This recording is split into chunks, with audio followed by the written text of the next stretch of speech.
శాసనసభలో బిల్లు ఆమోదించి విద్యా ఉద్యోగాలలో రాజకీయాలలో బలైన వర్గాలకు 42% రిజర్వేషన్ ఇవ్వాలని ముక్త కంఠంలో 4 కోట్ల ప్రజలు విజ్ఞప్తి చేస్తే మా ఆలోచనలను మా బిల్లులను తుంగలో తొక్కే అధికారం మీకెవరిచ్చిందని నేను నరేంద్ర మోడీ గారిని బీజేపీని నేను అడగదలుచుకున్నా.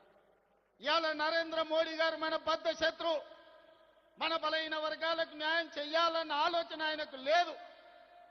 ఆయన ఆలోచనలు ఎట్లా ఉన్నా సరే ఆయన మోచేతి నీళ్లు తాగే కిషన్ రెడ్డికి రామచంద్రరావుకు బండి సంజయ్కి ఏమైంది, పొయ్యకాలం వచ్చిందా అని నేను అడుగుతున్నా.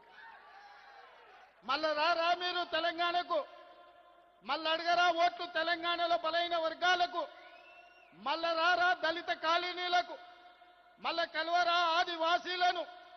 తెలంగాణ రాష్ట్ర ప్రజలతో మీ అవసరం తీరిపోయిందా? మీ బంధం తెగిపోయిందా? పేరు బంధం తెగిపోయిన తెలంగాణ రాష్ట్ర సమితి మీ పేగు బంధం కూడా తెలంగాణతో తెగిపోయిందా? మీరెందుకు మోడీతో అంటగాగుతున్నారు?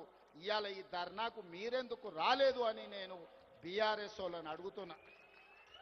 బీజేపీ వాళ్ళు నరేంద్ర మోడీ గారి మోచేతి నీళ్లు తాగొచ్చు, మరి బీఆర్ఎస్ వాళ్ళు మోడీ గారి చెప్పులు మోసి బతుకుతున్నారా?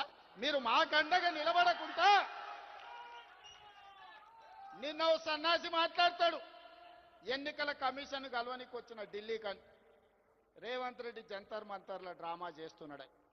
నేను అడగదలుచుకున్న మా బలైన వర్గాల సోదరులు, అయ్యా మన దీక్ష వాళ్ళకు ఒక డ్రామాలాగా కనిపిస్తుంది. ఆయన పేరే డ్రామారావు.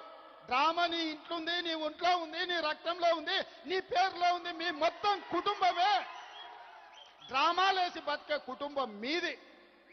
మాకు డ్రామాలు అవసరం లేదు, చిత్తశుద్ధి ఉంది. అందుకే ఫిబ్రవరి 4, 2024 నాడు మొదలుపెట్టి ఫిబ్రవరి 4, 2025 నాడు సరిగ్గా 365 రోజుల్లో బలైన వర్గాలకు సంబంధించిన ప్రతిపాదన నుంచి బిల్లు ఆమోదం వరకు సంవత్సరం తిరిగే లోపల చేసి 100 సంవత్సరాల సమస్యకు 1 సంవత్సరంలోనే పరిష్కారం చూపించిన మంత్రులందరి వేదిక మీద ఉంది.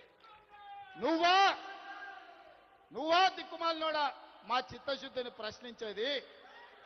నీ దిక్కుమాలిన మాటలు, నీ దివాలకోరు విధానం, బండకేసి కొట్టినా 100 మీటర్ల గోతి తీసి పాతి పెట్టిన మీ బుద్ధి మారలేదు, మీ ఆలోచన మారలేదు. అందుకే ఇవాళ మీ ఇంట్లోనే చక్కగా లేరు. ఒకరు బీసీకి అనుకూలం అంటే ఇంకొకరు వ్యతిరేకం అంటారు, మూడోగా ఆయన మధ్యస్థం అంటారు. నేను అటు కాదు, నేను ఇటు కాదు అంటాడు. ఈయన ఈ అటు ఇటు కానోడు కూడా నా గురించి మాట్లాడతాడు. అందుకే మిత్రులారా, ఇవాళ మన చిత్తశుద్ధిని ఎవడు ప్రశ్నించలేడు. ఇవాళ తెలంగాణ మోడలే దేశానికి రోల్ మోడల్ అయ్యింది. ఇవాళ ఈ తెలంగాణ మోడల్, ఈ కులగణన, ఈ జనగణన, ఈ 42% రిజర్వేషన్ దేశ రాజకీయాలలో సునామీని సృష్టించబోతుంది. ఆ సునామీలో ఎన్డీఏ బంగాళాఖాతంలో కలవబోతుంది. నరేంద్ర మోడీ గారు కుర్చీ దిగబోతున్నారు. ఆనాడు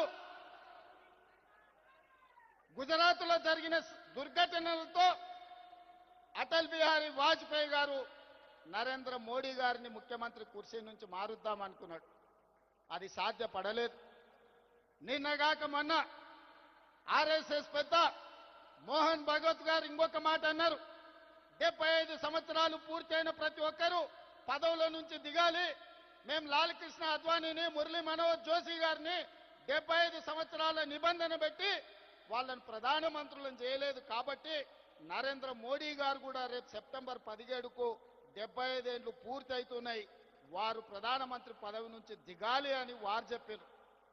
కానీ నరేంద్ర మోడీ గారి పరమ భక్తుడు నిశికాంత్ దూబే గారు ఒక మాట చెప్పారు, నరేంద్ర మోడీ గారు కుర్చీ దిగరు, 2029లో కూడా ఆయననే ఎన్నికల్లో ప్రధానమంత్రి అభ్యర్థిగా ఉంటాడని. నేను ఒక మాట చెప్పదలుచుకునే వేదిక మీద, నరేంద్ర మోడీ గారు మీరు దిగొద్దు కుర్చీ, 2029 వరకు మీరే ఉండాలి. 2029 ఎన్నికల్లో అటల్ బిహారీ వాజ్పేయి ఆర్ఎస్ఎస్ చేయలేని పని, నరేంద్ర మోడీని గద్దెదించే పని మా సోదరుడు, మా నాయకుడు రాహుల్ గాంధీ గారు మా నాయకుడు రాహుల్ గాంధీ గారి నేతృత్వంలో మా ప్రతి కాంగ్రెస్ పార్టీ కార్యకర్త దేశం నలుమూలల నుంచి కార్యోన్ముఖులై ఎన్నికల యుద్ధ రంగంలో నరేంద్ర మోడీని ఓడిస్తాం, ఢిల్లీ గద్దె నుంచి నరేంద్ర మోడీని దించుతాం. ఇదే మా శపథం అని చెప్పి జంతర్ మంతర్ సాక్షిగా నేను చెప్పదలుచుకున్నా. నిశికాంత్ దుబే ఇంకొక మాట అన్నాడు, నరేంద్ర మోడీ గారు లేకపోతే బీజేపీకి 150 సీట్లు కూడా రావు అని. నిశికాంత్ దుబే గారికి వేదిక మీద నుంచి విజ్ఞప్తి